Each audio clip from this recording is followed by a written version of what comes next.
फिर्ता लिनुभयो कि भएन प्रश्न भनिदिनु पर्यो मान्य सदस्यले।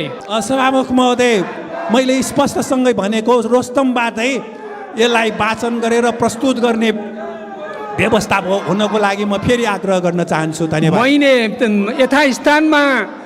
यथास्थानबाट प्रस्तुत गर्ने कुरा भनिसकेको हुनाले त्यहीँबाट प्रस्तुत गर्नुहोस्।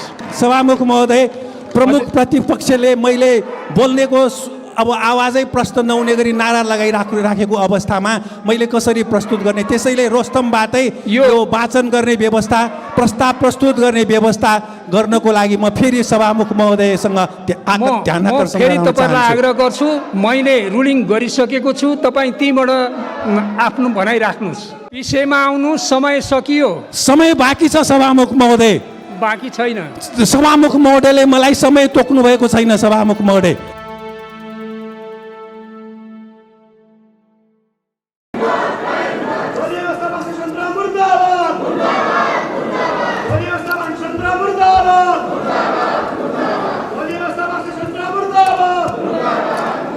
मान्य सदस्यहरू, पर्याप्त ध्यान आकर्षण भइसकेको छ। अब बैठक सञ्चालन गर्ने सहज वातावरण बनाउन म हार्दिक अनुरोध गर्दछु।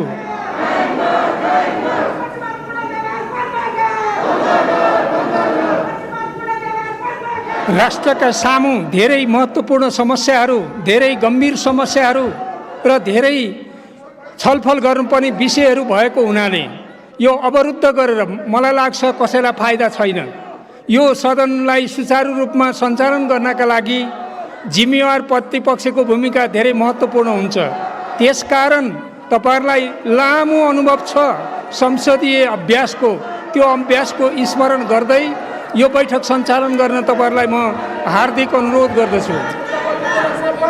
मान्य सदस्यहरू, प्रतिनिधि सभा नियमावली 2075 को नियम 94 को उपनियम 1 बमोजिम मान्य श्री प्रेम सुवालबाट आर्थिक अध्यादेश 2078 लाई अस्वीकार गर्ने सूचना प्राप्त हुन आएको बेहोरा जानकारी गराउँदछु। सभामुख महोदय, प्रमुख प्रतिपक्षले यसरी अवरोध गरिरहँदा मैले आफ्नो अस्वीकारको प्रस्ताव सदन समक्ष पेश गर्नलाई अप्ठ्यारो महसुस गरेको छु। त्यसकारण सभामुख महोदयसँग म आग्रह गर्न चाहन्छु, प्रमुख प्रतिपक्षको मागलाई सम्बोधन गरेर यो सभालाई अगाडि बढाउन हार्दिक आग्रह गर्दछु र मैले आफ्नो अस्वीकारको प्रस्ताव यहाँ पेश नगर्ने जानकारी गराउन चाहन्छु। धन्यवाद। मान्य सदस्यहरू, प्रतिनिधि सभा नियमावली 2075 को नियम 94 को उपनियम 1 बमोजिम मान्य श्री प्रेम सुवालबाट राष्ट्र ऋण उठाउने अध्यादेश 2078 लाई अस्वीकार गर्ने सूचना प्राप्त हुन आएको बेहोरा जानकारी गराउँछु। अब उक्त सूचना दिनुहुने मान्य श्री प्रेम सुवाललाई आफ्नो प्रस्तावको बेहोरा पढी वक्तव्य दिन अनुमति दिन्छु। समय 3 मिनेट। सभामुख महोदय, मैले अघिल्लो प्रस्तावलाई पेशै गरेको छैन, मैले फिर्ता लिएको होइन। सभामुख महोदय, मैले चाहिँ वातावरण तयार गरी पाऊँ भनेर सभामुख महोदयसँग आग्रह गरेको थिएँ। त्यसकारण मेरो त्यो प्रस्ताव पेश गर्न पाउनुपर्छ सभामुख महोदय। किन भन्दाखेरि मैले अस्वीकारलाई पेश गर्नलाई वातावरण तयार गरी पाऊँ भनेर आग्रह गरेको थिएँ।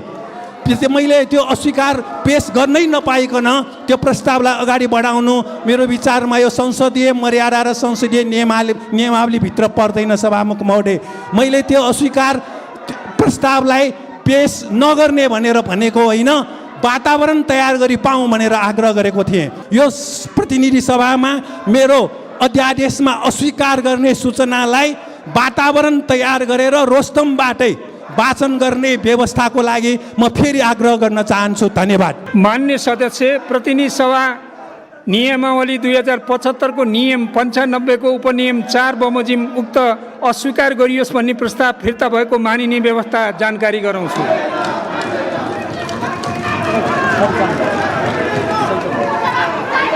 अब मान्य श्री प्रेम सुवालले पेश गर्नुभएको राष्ट्र ऋण उठाउने अध्यादेश 2078 लाई अस्वीकार गरियोस् भन्ने प्रस्ताव फिर्ता लिन चाहनुहुन्छ भने म समय दिन्छु। सभामुख महोदय, यो प्रस्तावलाई रोस्तमबाटै वाचन गर्ने र पेश गर्ने यो अस्वीकारको प्रस्तावलाई त्यो वातावरण तयार गर्नको लागि म फेरि आग्रह गर्न चाहन्छु। धन्यवाद। अब फिर्ता लिनुभयो कि भएन प्रश्न भनिदिनु पर्यो मान्य सदस्यले। सभामुख महोदय, मैले स्पष्टसँगै भनेको रोस्तमबाटै यसलाई वाचन गरेर प्रस्तुत गर्ने व्यवस्था हुनको लागि म फेरि आग्रह गर्न चाहन्छु। धन्यवाद। मैले यथास्थानबाट प्रस्तुत गर्ने कुरा भनिसकेको हुनाले त्यहीँबाट प्रस्तुत गर्नुहोस्।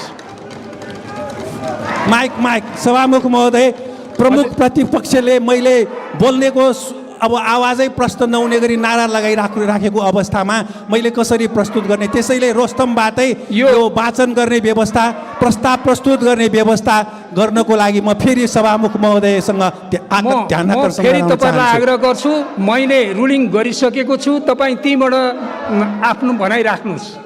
अब यही बात राख्नलाई यहाँ प्रमुख प्रतिपक्षको नारा छ, अब कसरी स्पष्टै हुँदैन मैले बोलेको कुरा। त्यसैले यति कुरा मैले भने, अब सवाल जवाफ भन्दा नि तपाईँको यसलाई म फेरि आग्रह गर्न चाहन्छु सभामुख महोदय, रोस्तमबाटै यो अस्वीकारको प्रस्ताव राख्ने व्यवस्थाको लागि फेरि आग्रह गर्न चाहन्छु।